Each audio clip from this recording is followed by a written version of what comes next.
Everyone, welcome back again to my channel. So mga kalingap, isang mapagpalang araw na muli sa atin lahat. So for today's vlog, ito pag-usapan natin, itong biglaan, no? Hindi inaasahan ni Kalingap Edu na pinapalayas na o pinapaalis na itong mga Benny niya doon sa tinitirahan nila, doon sa apartment.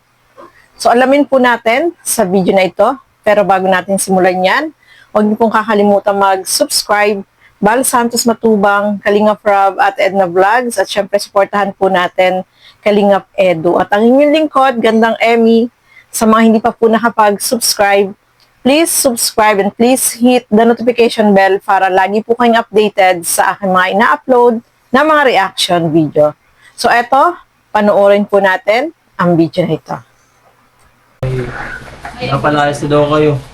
Ano po kasi kuya, nagpunta dito yung kapatid ng may-ari. Tapos sabi daw, magkasikaso na nga daw po kami ngayong 15 natin, sabi niya. Tapos mag-ano daw at may babayaran daw yung mga damage, parang ganon. Tapos, Pero hindi nila pwedeng i-force na paalisin kayo basta-basta. Kasi may ano naman po agad nakalaan. May nakaano dun eh. Saka may nakaano. Kapag-ibiglayin nila na palayasin ko ng ganon-ganon lang. Hindi tayo mapayag yan kasi mahirap maglipat, maghanap.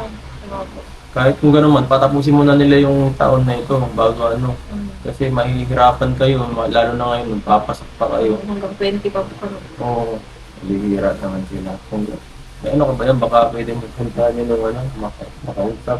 Ay, okay man na po kuya, nakausap ko na po. Anong sabi niya? Sabi niya po, Ano oo sabi daw niya? po, hanggang January daw po. Renewable naman daw po itong apartment. Kaya hanggang January pa kami.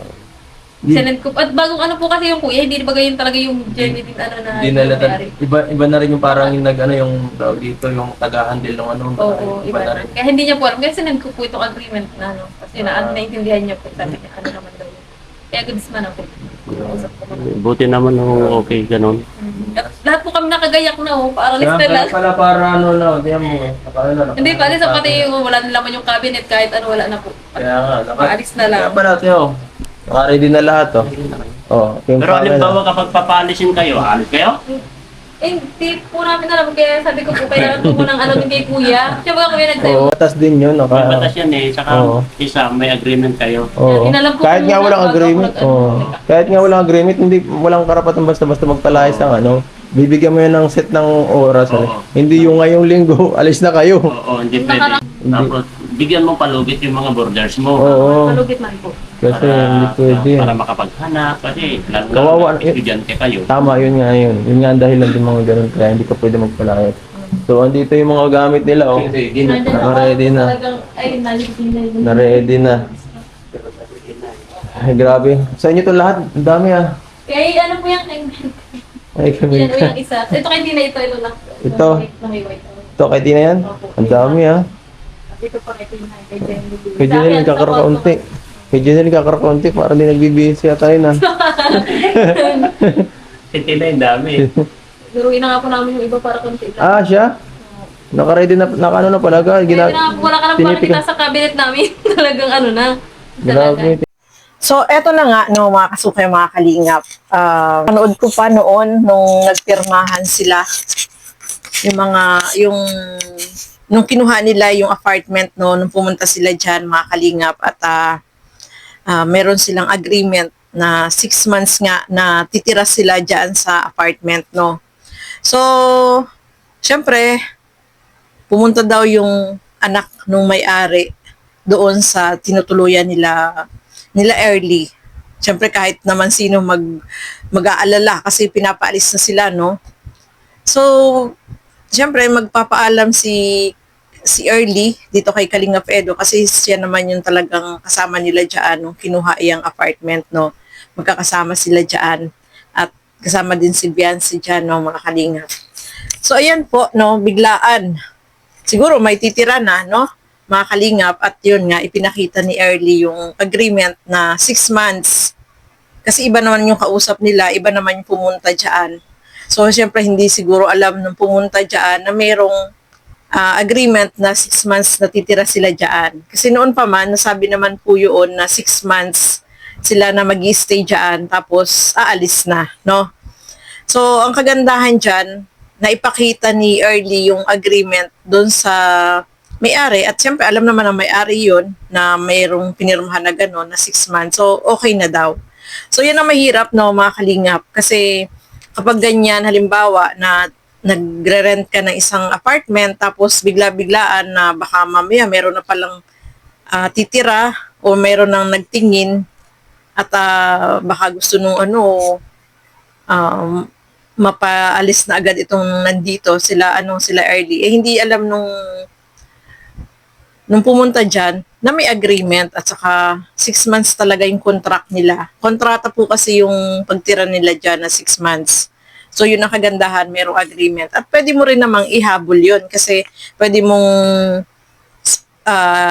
ipabarangay o pwedeng sabihan na kung paalisin nyo kami, ibalik nyo yung ibinayad namin, di ba? Kasi January pa naman matatapos yung yung agreement nila, hindi ngayong December. So, buti na lang, nagkaayos at yun nga, January na sila aalis dyan. Mahirap kaya maghanap ng bahay, no? Mga kalingap, hindi ka basta-basta makakahanap ng bahay, lalo na ngayon, sa panahon ngayon, na ngayon December, saka yung budget, no? Mahirap, walang budget. At thankful nga, itong si Kalingap Edu, kasi nga, may mga sponsor na tumutulong, nandiyan si Kuya Lito, nandiyan si Ma'am Rexy, di ba dyan nakatira si Beyonce, no, mga kalingap. Kaya, tamang-tama naman na magkakasama sila. So, ang kagandahan dyan, yung mga beneficiary ni Kalingap Edu ay yung mga sponsor na tumutulong ay malaki yun na itutulong, especially sa bayarin sa bahay. Mahirap po kayong bumayad ng bahay buwan-buwan. Ayan, contract yan. Buo nilang ibinigay yung bayad ng pang 6 months, no? Kaya yun ang kagandahan kasi wala silang iisipin na monthly na babayaran. Lalo na si Kalingap Edu. Sabi nga niya, napaka-alwan kasi wala siyang iniisip na babayarin every month. Kung ang upa dyan is 10,000 or 6,000, hindi nila iisipin na babayaran yun every month kasi nabayaran na, no, mga kalingap. So, ayan po, no? At nakakatuwa kasi syempre nag-alala din sila kasi na nga sila nag-pack na sila ng mga gamit nila dyan, inalis na yung mga laman ng cabinet, yung mga damit nila nakabalot na, naka-impake na para once na paalisin, makakaalis sila kaagad. Hindi naman po pwede yung gano'n, no, mga kalingap. Syempre, meron din namang sinusunod na agreement at hindi ka basta-basta magpapaalis na halimbawa, nag-rent ka ng isang apartment, syempre dapat merong halimbawa ngayong buwan o next month, sabihin na may-ari, oy, hanggang next month na lang kayo. At least yun, makakapag-prepare. Ayun sa kanila, bigla-bigla, ilang araw lang yung ibinigay nilang palugit. Hindi ka naman basta-basta makakaalis at saka merong agreement na pinagkasunduan na 6 months at January pa yun matatapos, no, mga kalingap. So, wala nang nabunutan ng tinik, no? Itong si Kalingap Edu at saka si Early. Kasi syempre, malayo yung uwian nila, yung pamasahe, di ba? So, mahirap talaga. Kaya, thankful at yung agreement ay nandiyan, merong kasunduan na 6 months, hanggang 6 months sila dyan, hanggang January. At naipakita ni Early doon sa may-ari. Kasi iba naman daw yung pumunta dyan na siguro hindi naman alam na may ganong agreement, no? Kaya maganda rin talaga yung may mga ganyan na agreement. At saka pag nagre-rent ka, dapat may resibo na binibigay. Kasi ganun pag may piniparentahan ka na bahay, may resibo. Kung halimbawa, every month ka magbabayad, may resibo kasi kung halimbawa magka-problema, sabihin nung may-ari, hindi ka pa nakabayad, may resibo akong hawak. Di ba? Minsan may ganun, no, mga kalingap. Kaya mas maganda talaga may resibo na tinatanggap ka. Kasi dati nag-rent din kami ng apartment. Dati.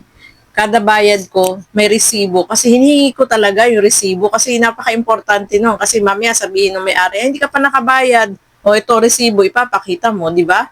Kung wala kang resibo, hindi, at yung may-ari ay makakalimutin.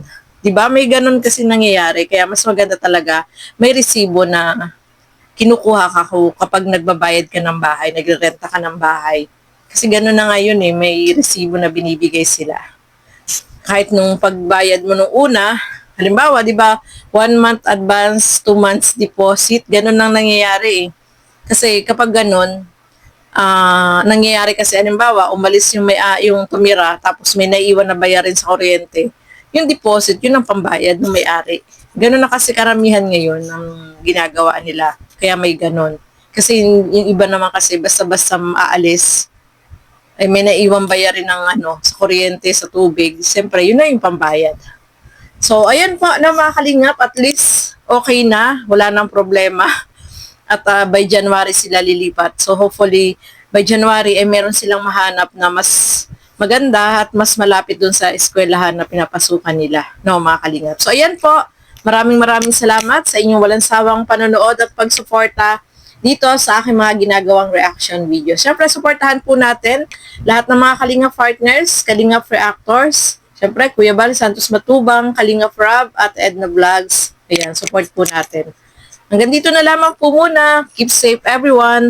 Thank you for watching. Mabuhay po tayong lahat. Bye-bye!